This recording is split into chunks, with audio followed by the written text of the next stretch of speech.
اللهم صل على سيدنا محمد ما ذكره الذاكرون الأبرار، وصل عليه ما تعاقب الليل والنهار. اللهم صل عليه وعلى آله وعلى المهاجرين والأنصار.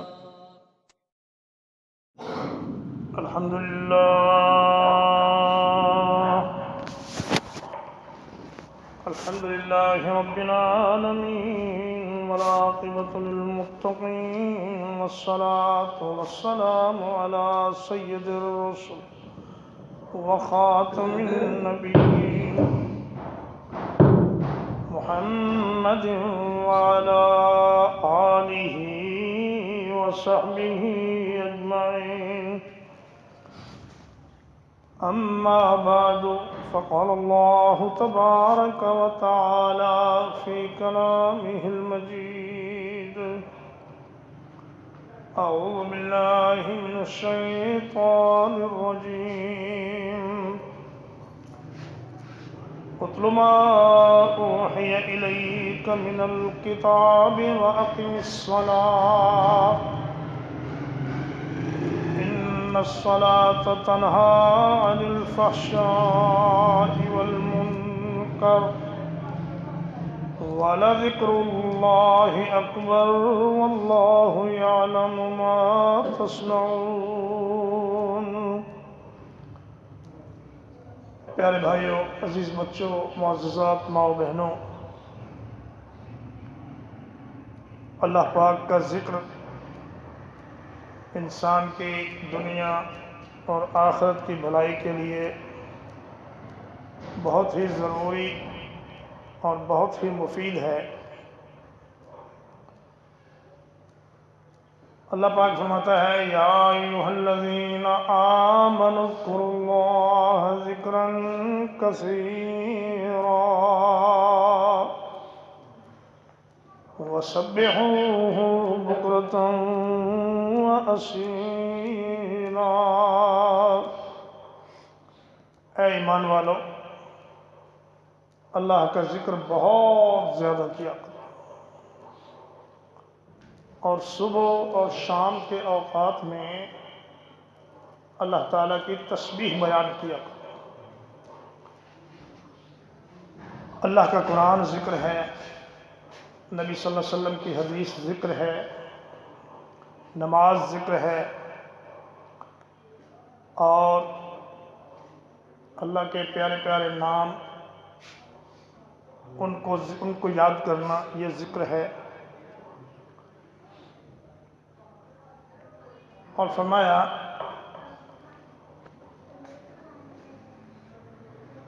کہ جب تم نماز پڑھ چکو، جمعے کی نماز،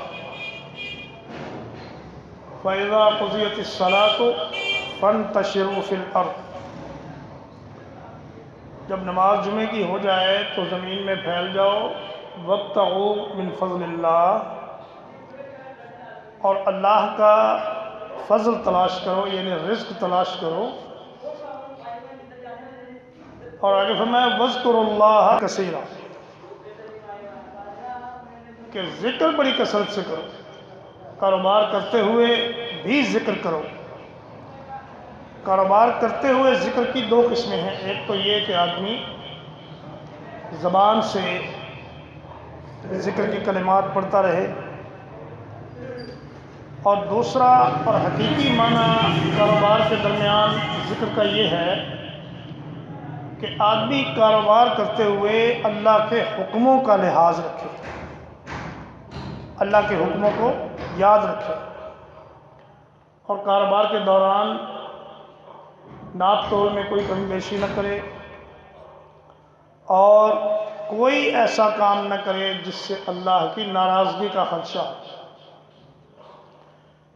کاروبار تو کاروبار رہا. فرمایا کہ جب تم میدان جنگ میں جاؤ تو تلواریں چل رہی ہوں، گردنیں اڑ رہی ہوں، خون کی دھاریاں بہہ رہی ہوں، وہاں بھی اللہ کے ذکر سے غافل نہیں. فرمایا یا ایھا الذین آمنوا اذا لقیتم فئۃ فاثبتوا واذکروا اللہ کثیرا لعلکم تفلحون،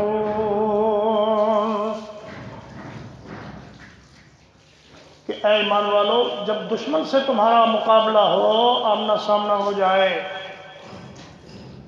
میدان جہاد میں تم اللہ کے کلمے کو بلند کرنے کے لیے تلوار اٹھا کے نکلو، وہاں بھی تم نے ثابت قدم بھی رہنا ہے اور اللہ کا ذکر بھی کرنا ہے تاکہ تم کامیاب رہو۔ تو مسلمان کا اعتماد تلوار پر اتنا نہیں ہوتا جتنا اللہ کی یاد پر ہوتا ہے، اللہ کی ذات پر ہوتا ہے۔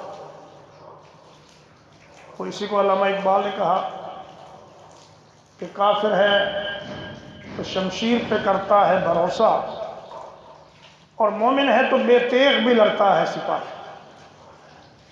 مسلمان کے پاس تلوار نہ بھی ہو تو اللہ پر توکل کرتے ہوئے، اللہ کا ذکر کرتے ہوئے وہ دشمن پر ایسا حملہ بولتا ہے کہ دشمن کے پاؤں اکھڑ جاتے ہیں۔ اور فرمایا الذین یذکرون اللہ قیاما وقعودا وعلی جنوبہم، اللہ کے وہ بندے جو بیٹھے ہوئے، کھڑے ہوئے، چلتے ہوئے، لیٹے ہوئے، گاڑی چلا رہے ہیں، موٹر سائیکل پہ جا رہے ہیں، کچھ اس پہ خرچ نہیں ہوتا، زبان سے اللہ اکبر، سبحان اللہ وبحمدہ سبحان اللہ العظیم یہ پڑھتے جائیں، سائیکل چلا رہے ہیں پڑھتے جائیں، مفت کا ثواب۔ لیٹے ہوئے ہیں جب تک نیند نہیں آتی ذکر کرتے رہیں، سونے سے پہلے جتنے اذکار ہیں وہ سارے پڑھیں۔ نبی کریم صلی اللہ علیہ وسلم تو بہت زیادہ پڑھتے تھے، آپ مسبحات صورتیں ہیں وہ ساری کی ساری پڑھ کے سوتے تھے۔ مسبحات وہ صورتیں ہیں جن کے شروع میں سبح للہ یا یسبح للہ آتا ہے، یہ 9 صورتیں ہیں جن میں سورہ صف ہے، سورہ الف لام میم سجدہ ہے، اور الف لام میم سجدہ تو خیر آپ کا معمول تھا، سورۃ الملک بھی معمول تھا، لیکن اس کے علاوہ سبح یسبح والی جتنی بھی صورتیں ہیں یہ ساری نبی کریم صلی اللہ علیہ وسلم پڑھ کے سویا کرتے تھے۔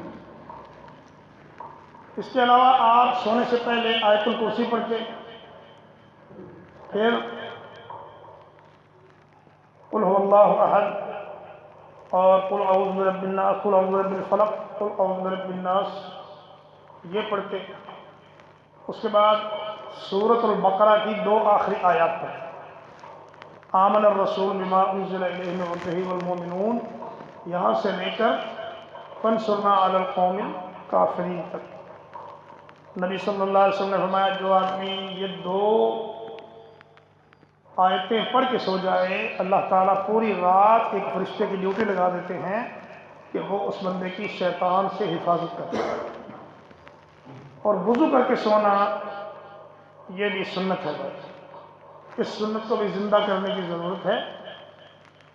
ہمیں بڑے اہتمام سے ٹیلی ویژن دیکھنا اور کمپیوٹر دیکھنا اور موبائل دیکھنا تو یاد رہتا ہے، لیکن وضو کرنا یاد نہیں رہتا۔ اگر کوئی آدمی وضو کر کے سو جائے تو پوری رات اس کی طہارت کی حالت میں گزرتی ہے، چاہے اس کے بعد اس کا وضو ٹوٹ بھی جائے۔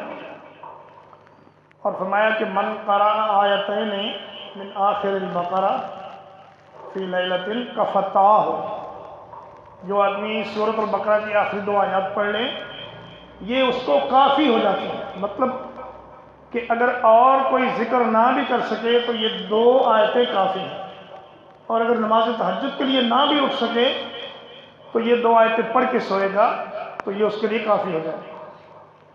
اس کے علاوہ نبی کریم صلی اللہ علیہ وسلم دائیں کروٹ پہ سوتے تھے اور یہ دعا پڑھتے تھے اللہم بسمک اموت و احیا، بسمک ربی وذات جنبی وبک ارفعہ ان امسکت نفسی فرحمہا وان ارسلتہا فاحفظها بما تحفظ به عبادك الصالحین. یہ ساری دعائیں یاد کریں، اپنے بچوں کو بھی یاد کروائیں.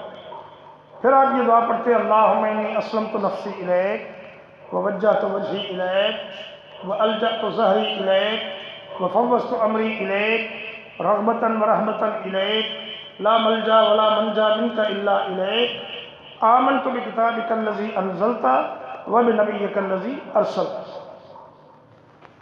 اس کے بعد آپ سورۃ الملک پڑھتے، پھر آپ سورۃ الف لام میم سجدہ پڑھتے. تو اتنا جو ہے نا وظیفہ، یہ تو ہم میں سے ہر ایک آسانی کے ساتھ کر سکتا ہے، کیونکہ آدمی کو یہ پتہ نہیں کہ میں نے رات سونا ہے تو صبح بیدار بھی ہونا ہے کہ نہیں. ہمارے سامنے کئی ایک ایسی اموات ہوئی ہیں، فوتگیاں ہوئی ہیں کہ آدمی رات کو سویا اور صبح کو اٹھ ہی نہیں سکا. تو فرمایا نبی کریم صلی اللہ علیہ وسلم نے کہ خیر الکلام اربع، بہترین کلام اللہ کا ذکر 4 جملوں پر مشتمل ہے. سبحان اللہ والحمد للہ ولا الہ الا اللہ واللہ اکبر. اور ان چاروں میں سے بھی افضل ترین ذکر کیا ہے؟ لا الہ الا اللہ. فرمایا افضل الذکر لا الہ الا اللہ. اور فرمایا 2 کلمے ایسے ہیں جو اللہ کو بڑے پسند ہیں، قیامت کے دن میزان میں بڑے وزنی ہو جائیں گے اور زبان پر ان کی ادائیگی بڑی آسان ہے. سبحان اللہ وبحمدہ سبحان اللہ العظیم. تو بھائیو، ذکر کو کبھی اپنے ذہن سے نکلنے نہ دو اور ذکر کا اہتمام کرو. نبی کریم صلی اللہ علیہ وسلم نے فرمایا سبق المفردون. یہ دنیا کی زندگی میں ایک دوڑ لگی ہوئی ہے، ہر آدمی دوسرے سے آگے نکلنے کی کوشش کر رہا ہے، لیکن آپ نے فرمایا مفرد لوگ آگے نکل گئے، وہ ریس جیت گئے، وہ سب سے اول نمبر پہ آ گئے.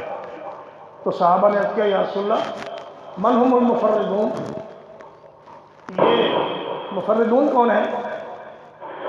تو اللہ کے نبی صلی اللہ علیہ وسلم نے فرمایا الذاکرون اللہ کثیرا والذاکرات. وہ مرد اور خواتین جو اللہ کا ذکر بڑی کثرت سے کرتے ہیں اور کرتی ہیں، یہ مفردون ہیں اور یہ سب سے آگے نکل جائیں.